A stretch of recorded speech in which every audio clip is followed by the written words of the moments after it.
Alright, so I'm going to remove this toilet paper holder. But when I started to remove it, I saw that it didn't have any set screws on it. Most of the time they'll have a small little screw underneath that you either use a small screwdriver or Allen wrench to loosen up and then just pull the thing right off. But this doesn't have that. It just has just like the little tabs there, right? No opening. Well, it's like a little tab, and if you were thinking that you have to press on that, then you're on the right track. It's basically what you do. So I'm going to try and show you guys exactly how easy it is.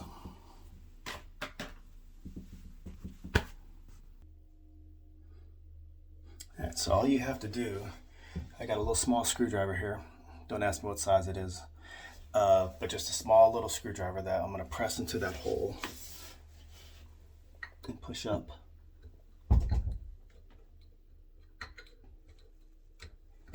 You press it and push it up, and all you have to do is just rock it up and down to take it off.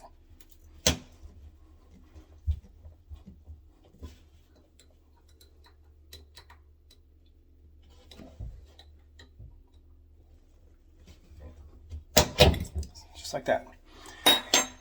Pretty simple. As I gasp for air.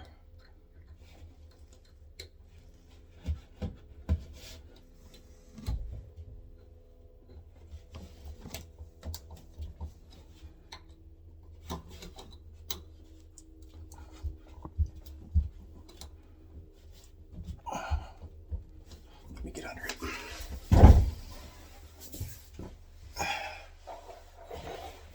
I get a better vision of it this way. Press up and then rock back and forth, up and down. Comes right out. A little bit of effort, but pretty simple. All right. Hope that helps, guys. Bye.